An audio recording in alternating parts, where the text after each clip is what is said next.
आज हम जानने वाले हैं ट्रांसफॉर्मर्स के बारे में। हमारे घरों तक बिजली कैसे आती है, ट्रांसफॉर्मर्स का इसमें क्या रोल है, और यदि हमारे घर की बत्ती गुल हो गई तो हमें कहाँ कंप्लेन करना है, उपभोक्ताओं और बिजली विभाग की क्या रिस्पॉन्सिबिलिटीज़ हैं, और उस कंप्लेन को दूर करने में बिजली विभाग के द्वारा कितना समय लिया जाएगा। नमस्कार दोस्तों, आपका स्वागत है मेरे YouTube चैनल ट्रेंडिंग नूतन में। तो आइए चलिए शुरू करते हैं आज का ये वीडियो। ट्रांसफॉर्मर्स का मेन काम वोल्टेज को अप या डाउन करना होता है। पावर प्लांट्स में जो ट्रांसफार्मर लगे होते हैं, जहां बिजली जनरेट होती है, वहां पे ही सिर्फ स्टेप अप ट्रांसफार्मर्स का यूज़ होता है। उसके अलावा जितने भी ट्रांसफार्मर्स लगे होते हैं वो सारे स्टेप डाउन ट्रांसफार्मर्स होते हैं। और हमारे घरों में जो बिजली पहुंचती है वो एक डिस्ट्रीब्यूशन ट्रांसफार्मर के द्वारा पहुंचती है। जैसा कि आप देख सकते हैं, ट्रांसफार्मर में 3 मेन पिलर्स होते हैं जो सॉफ्ट कोर होते हैं, यानी आयरन के होते हैं, और उसके ऊपर कॉपर की वाइंडिंग होती है, generally primary winding and secondary winding. बस इतने में ही ट्रांसफार्मर की कहानी खत्म है। इसके अलावा और जो भी चीज़ें आपको दिख रही हैं सारे तामझाम हैं। मेन फंक्शन इन्हीं का है। इसे हम एक एग्जाम्पल के द्वारा समझ सकते हैं। जैसे कि यदि हमारे पास एक गाड़ी है और गाड़ी को चलाने के लिए बस एक इंजन, 4 चक्के और एक स्टीयरिंग की ज़रूरत है, बट उसके अलावा भी उसमें शीशे लगे होते हैं, वाइपर्स होते हैं और बहुत सारे तामझाम होते हैं। एक सीट लगा होता है, और अगर महंगी गाड़ी आप खरीदते हैं तो उस सीट में एक मसाजर भी लगा हुआ आपको मिलता है। तो ये सारी चीज़ें आराम के लिए। उसी प्रकार से ये ट्रांसफार्मर में और जो भी चीज़ें आपको दिख रही हैं, जैसे कि एक बड़ा सा टैंक है, टैंक के अंदर ऑयल भरा हुआ होता है। ये ऑयल किस लिए होता है? ये ऑयल नेफ्था ऑयल है, और इस ऑयल का काम है, अगर कोर हीट हो जाता है, यानी कि वाइंडिंग जब हीट हो जाती है काम करने पर, तो उसकी हीट को एब्जॉर्ब करता है, यानी कि उस कोर को ठंडा करता है। इसका मेन फंक्शन यही है। इस टैंक में तो ऑयल है ही, इसके ऊपर जो कंजर्वेटर दिख रहा है उस कंजर्वेटर में भी हाफ तक ऑयल भरा जाता है।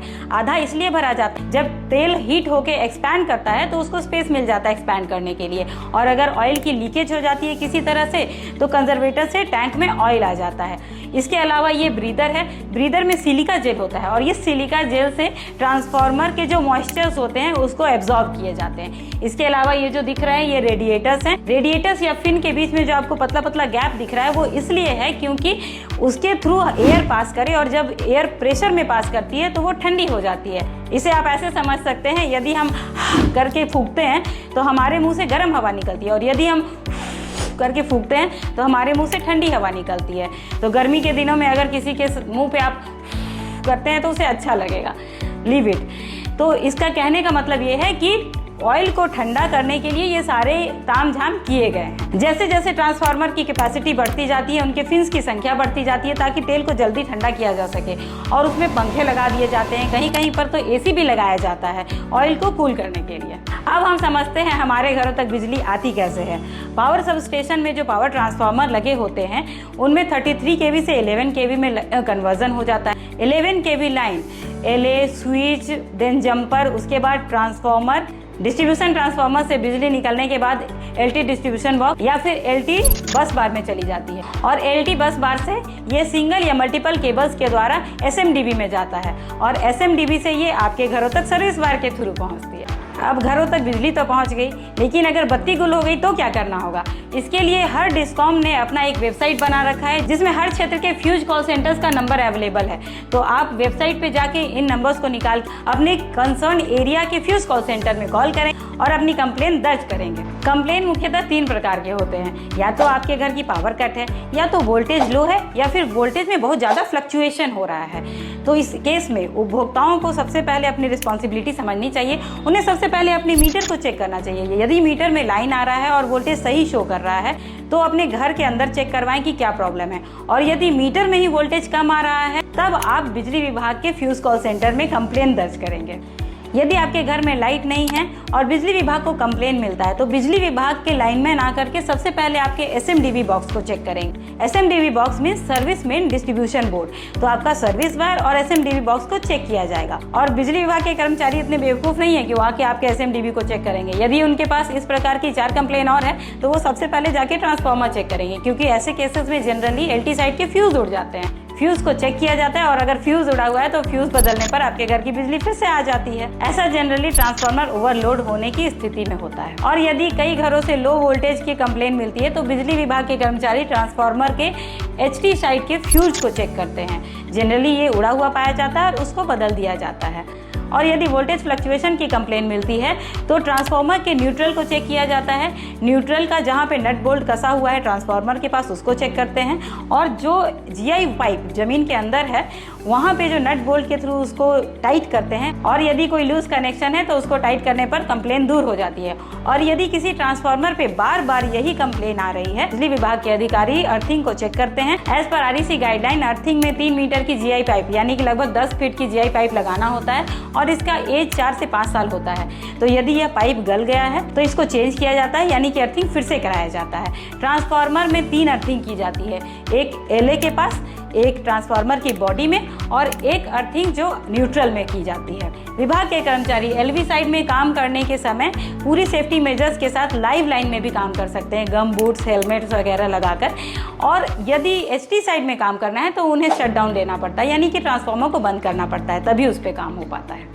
कर्मचारियों को बस ये ध्यान रखने की ज़रूरत है कि एज पर चार्ट ही फ्यूज़ का इस्तेमाल करें। HV और LV में कौन सा फ्यूज़ लगेगा वो इस चार्ट से आप समझ सकते हैं।